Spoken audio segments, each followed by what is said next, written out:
Hey guys, this week's tip comes to us by request, and it's been one of those items that's been requested for some time, so I guess it's time I got around to it. We're going to take a look at the fast food plugin in SMS that allows us to use modifiers in prepared food offerings. What we're going to do is we're going to review a couple of options with some examples that you can use within your store, to make sandwiches or to make meal bundles, things like that. And then we'll review the basic setup procedures of how to get all this stuff set up within SMS Pro so that it works exactly like what you want. So without further ado, let's hop in. Okay, so we're going to start this off with a demonstration of a couple different types or methods or examples and ways in which you can use the modifiers within SMS. The first is a typical submarine sandwich style restaurant where you're building the sandwich with all kinds of goodies on it. So I'm going to go into my Subway menu and you're going to see it pops up here the various items that are included within that grouping. Now all the sandwich offerings that you see on your screen here are items that are set up in SMS, and we'll get to that in a second. I'll show you how to set all that stuff up. This is the out of the box option for SMS modifiers, and what it is just a static web page that you use to pull in pictures and then the examples and descriptions of the various items for the grouping, whether it's sandwiches or chicken bucket or whatever the heck this thing is. Now this is the out of the box offering with the plugin that you can get. There is a drawback, though, in my opinion, in that it is a static web page. So in this example here, if your submarine sandwich menu changes a lot, you're going to have to place a call or have a guy on staff that's good at HTML that can add those items in. You add them in manually into this HTML file. When we hop over to the other example, I'll show you a different way or a different method that allows you to have a more dynamic menu, which makes it a little bit easier in my opinion. All right, so enough of that. Let's step through. I'm in the mood for footlong chicken sub. I'm going to click that, and you'll see that another window pops up here. And it's pretty obvious what's going to happen. If you've ever been to a sub shop, these are the types of questions that the person behind the counter is going to ask the guest. What type of bread do you want, sir? Well, I want whole wheat bread. Okay, that's perfect. What type of cheese do you want, sir? I want cheddar cheese. Okay, that's perfect. Do you want anything else? Extra cheese. And you notice here I can charge for it. In the background here, you can see my sub is $7.99 for the footlong. And like most submarine or sandwich shops, most of this stuff is going to come with it, but you can get some extra items. And if you want to charge for those, you can certainly do it. So yeah, I want extra cheddar. And notice here, I'll move this over to the side. Notice here that our cheddar amount is going to be added, and that's also going to be added to the total balance due. Do you want bacon, Mr. Customer? No, no bacon today.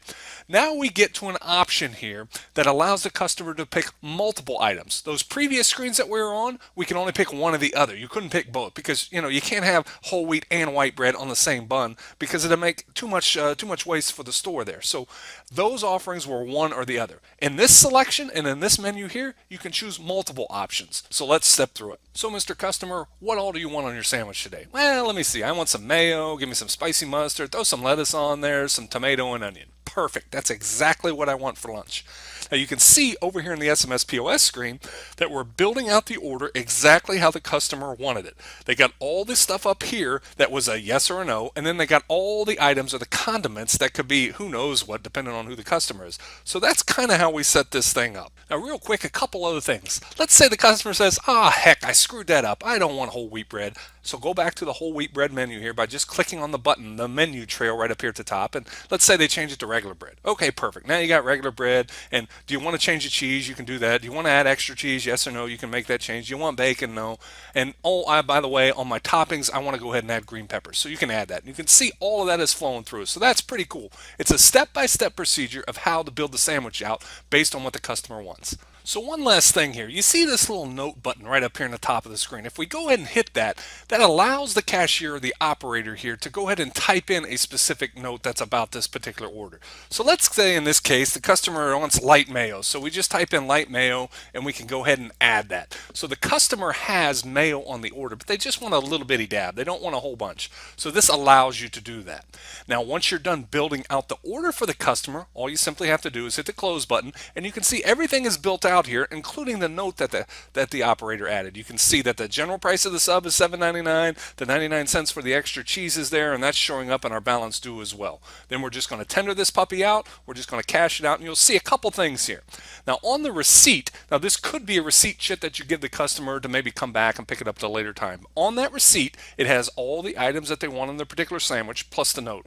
At the same time, you could also print this exact same order with all the ingredients here on a kitchen printer, so whoever is making the sub for the customer can go ahead and do that via the kitchen printing tool.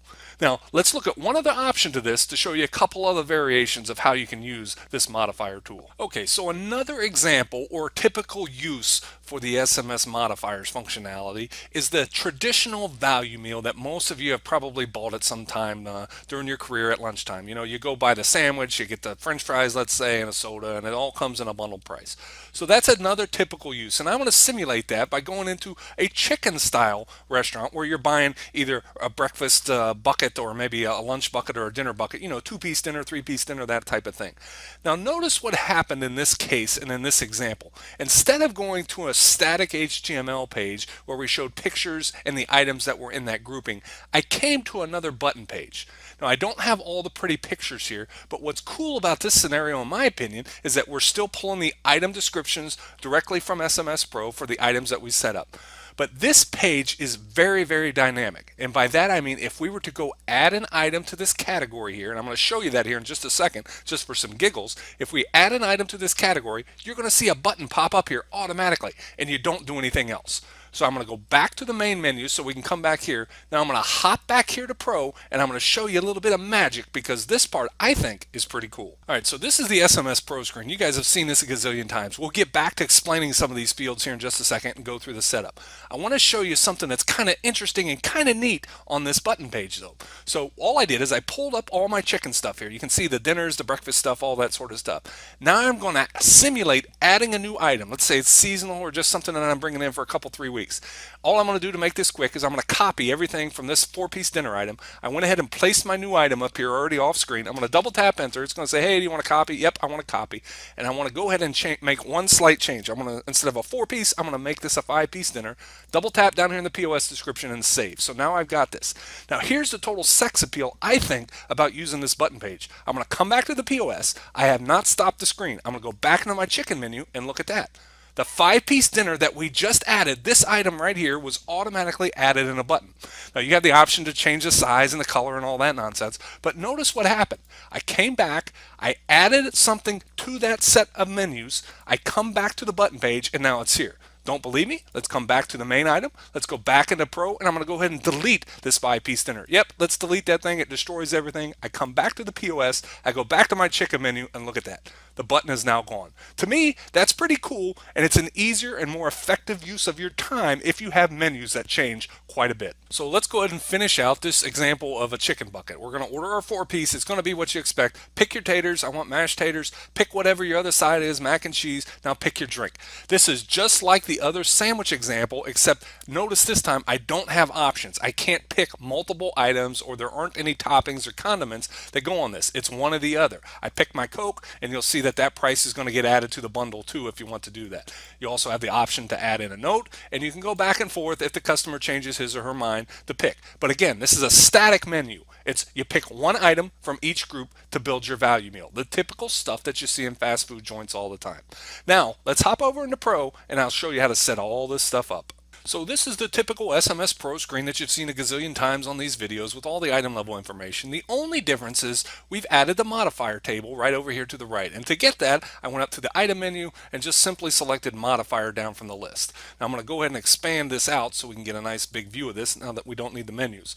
So stepping through this is really no different in terms of setting up items as to what you're normally used to. We're going to have a couple tweaks in it, but that's really about it. I've grouped all my options into categories, and you can see I've selected a category here, and we've selected the footlong subs. I could also do the 6-inch subs if I wanted, and my chicken stuff, the Bojangles stuff, is right down here at the bottom. We're going to start off with the 12-inch subs, the footlong subs, and you can see they're just items. Give them the item number that you want, give them the description that you want, assign them to the departments that you want, and assign the price based off whatever metric that you want. That part of it is pretty simple and pretty standard. Now there are a couple other elements that we're going to add at the item level for those main items that you're going to be building out, whether it be the sandwiches or the chicken buckets in our examples. Your reseller is going to help you with these, so if you're a retailer watching this video, you probably aren't going to have to mess with this stuff. But if you want to print out to a kitchen printer the menu or the listing of items that the customer wanted, the lettuce, the mayo, all that sort of stuff, In the POS table for each one of the items that you set up in the main part of the menu, you're going to have to identify a ticket printer. And you just simply come down here to the POS table, you double tap in here, and your reseller is going to set these up for you. Traditionally, they're going to be like ticket printer 1, kitchen printer 1, whatever it is, and those will be set up by the reseller. That says, in this scenario at least, that we're going to print a receipt for the customer for the 12-inch chicken sub, and we're also going to shoot whatever the heck the customer ordered, the menu of items that they ordered, off to this named kitchen printer so that the cook can make the sub. Now, the other element that will be added that your reseller is going to take care of for you is right down here in the URL field. And basically all this is doing is it's calling the script for the fast food plugin that pops up those web pages that we saw. You know, where you pick the tomato or the taters or whatever the heck it was, the modifiers of the main menu item. Now, one thing I forgot to mention and did not mention back on our demonstration that is somewhat relevant. Let's go back here. The actual modifier web pages that you pull up, you know, where you're choosing the bread or we go in and we choose the cheese, that sort of thing. These pages are exactly the same as that chicken bucket dynamic button page I showed you. These are dynamic too. So that if I add a new cheese, you know, Munster or some other cheese like that that you may want to add to the sandwich just for a certain period of time, if you add that item to this category that I'm going to show you how to do in just a second, that button will show up here automatically. Now, the reseller will help you with sizing and pictures and all that nonsense here, so don't worry about that. Just know that the actual modifier web pages are dynamic, just like that chicken bucket example that I showed you where we could turn the button on and off by simply adding an item into the category. So let's hop back over into Pro and go through the rest of this setup for our 12-inch chicken sub. Alright, so let's go through this modifier table here because it's really where all the magic happens for our subs or our chicken buckets or our value meals, whatever you want to call it. You're going to set up the main item just like you do everything else. We've already kind of been through that. So this is going to be your submarine sandwich, it's going to be your chicken bucket, it's going to be your hamburger value meal if that's what you do. The rest of the magic happens in this modifier table. And you can see here, I'm taking you through the steps. We had 5 steps on the POS when we were asking the customer what it is that they wanted. The bread, the cheese, extra cheese, bacon, any of that sort of thing, and then all the condiments on it. So each one of those steps is filled out for each one of the items in the main menu, whether that be your submarine sandwich or whether that be your chicken bucket. Now let's go through each of these fields because it's going to make a little bit more sense as we step through them one by one. All right, so this first section here, that sequence number, that's just the order in which the screens will show up. And if you remember back to our submarine sandwich demonstration, we did bread, cheese, and all that sort of stuff right down the line. So that's pretty easy. The descriptor here is the same exact descriptor that shows up when you pop up those screens for the bread, the cheese, and whatever. And it's also going to be used as the category description where we have the different items that make up the bread items themselves. This section right over here about whether or not each one of these elements are required. This is kind of important. If we double tap here, you'll see that we got some options here. So we got a compulsory option and an extra option. Compulsory just simply means yes or no. So on the bread, if you remember back to it, it's yes or no. Do you want white or wheat? You can't have both. You can't have half of one and half of the other. At least with the sub bun, you can't. Now the cheese, same thing. It's you pick one. What type of cheese do you want? So it's either a yes or no. You can see down here in the bottom, the general toppings. If we double tap that and bring that menu back up, you can see we have the menu title is called extra. And what that allows us to do is that you can pick one, multiple, or none. So the difference between compulsory and extra within this field right here, that's describing the types of categories that your customers can build out. Compulsory means you have to pick one or the other, or one of multiple, of course, but only one. Extra means you can have however many the heck that the customer wants, or you can have none. So the C, the compulsory, means you've got to pick at least one and only one, and the X means you can pick multiple or none. Then this section here, this field over here, type, all it is the grouping for the various items. So you can see I group mine by category. You could also group by family code if you're more familiar with that, report code, subdepartment, or department. Now, this is going to be one of those discussions you're going to want to have with your reseller about how to group these items or how to group these various categories together, because it could affect other elements down the road or even current elements within the system. So be sure to have that discussion with your reseller about the best way to set up the system initially. The final element of data here in the modifier table, referred to as the link, is just the unique identifier for the type of grouping that we have set up. So we remember set up all these items in the bread section as a category, category that we use in the main item grouping, and the grouping or the category number is 500014. You can see all these numbers here are just going to be elements that are set up in the system as categories. If you used subdepartment or report code or any of these other types of groupings, you would just simply use those identifiers over here. So to demonstrate that, I'm just going to use my filter to search by category, and I'm going to go ahead and get rid of these last two digits, and I'm going to type in 14. Now what should happen when I hit double enter is that it's going to bring up all the items associated with the bread category. And when I hit double enter, that's exactly what happens. Remember when we did the submarine sandwich demonstration? We had the 4 types of bread that showed up there. And the reason they showed up is because we associated the items that we created in an SMS with that particular category that we called bread, and we associated that category with that particular group of modifiers for a submarine sandwich. That's really all it is to it. You start off with a main menu item, then you group in all the elements or ingredients that make up that item. In the sandwich, it's the bread, the cheese, the condiments, that sort of a thing. So each one of those, the bread, the cheese, the condiments, that sort of thing, has its own set of categories here. And each category has its own item.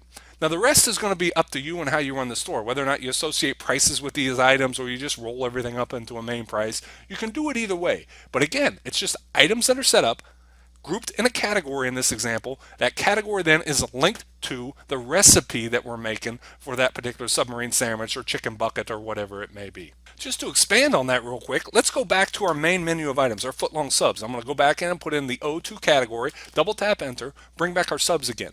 Now we can come down here to the extra bacon category if that's what we want to look at. Our category number is right here. It's 500010. So if we come back up to our filter here and we go ahead and get rid of that O2 and type in 10 and I double tap enter, I'm going to get those options that you saw in that menu pop up for asking about bacon. So this is where the operator said, Mr. Customer, do you want bacon? Yes, no, whatever it is. You can see those are set up here and just grouped within the category that I called no extra bacon.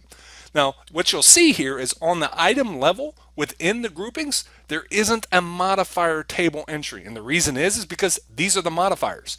The modifier table is associated with the main menu item. So the submarine sandwich, the chicken bucket, the burger value meal, whatever it is. So no modifiers on the actual ingredients or the actual items that make up the modification of the main item. Pretty self-explanatory. So let's go ahead and hop over to our other category here for the chicken buckets, and I'll show you a couple things there. So if we take a look at the chicken meal example, you see all I did was pull up the category here associated with my chicken meals, and you have the main menu items listed here, our various piece dinners down here, and then the breakfast stuff. If we go back to the POS, I just want to show you these are the main items. So when we hit the chicken meal bundle, those items, the main items, are the ones that show up here on the buttons. So that's really all this is. Create the main menu item here, then use the modifier table to attach or link to existing items in the database that fall into, in this case, the category of potatoes, fixins, and drinks. Everything else between this and the sandwich version are the exact same. You'll notice in this scenario that my modifiers are only broken into 3 groups. Here are the categories because I'm using categories as the grouping agent, and you'll also notice that each one of the 3 groups here is what we call compulsory in SMS, meaning you pick one or the other, or one from many of groups, but only one, and you have to pick it. So back on the POS screen, just to give you an idea, when we go into the fixin section, I have to at least pick one of these items. These 4 items here tie back into the category. If I were to just change over real quick to that category, here's the fixins category. Those 4 items tie to these 4 items in the menu. Pretty simple, pretty cool. So that's a pretty good review of the functionality and the basic setup of the modifiers functionality within SMS. I suspect though that this particular video is going to cause a lot more questions to come about, and that's fine. Just shoot them in and we can get them answered. You know, some of the questions I suspect will be all over the place, but some basic ones are going to be like in this example here on the screen. The customer's already ordered their 3-piece dinner and now they want to order an extra side, let's say. How do we go about doing that? The easy answer to that is, well, there's several ways, really a bunch of different ways. If you know the PLU number of the item, you can type that in and just hit the PLU key, and that's going to bring up the coleslaw in this case. You know, another example, you could utilize flip charts going into the categories section, and you're going to have normal fixins, you know, those items that aren't being charged for that are part of the bundle. Then you're going to have fixins a la carte as a separate category. Same type of thing where it's going to allow us to charge for that extra coleslaw or that a la carte section of coleslaw. So a bunch of options there for you. You could have other menu pages. So Definitely send the questions in. We can get them answered, and certainly ask your reseller because there are a ton of ways and methodologies that could be used in this type of setup and this type of functionality. With both objectives met, that's it for this week's tip.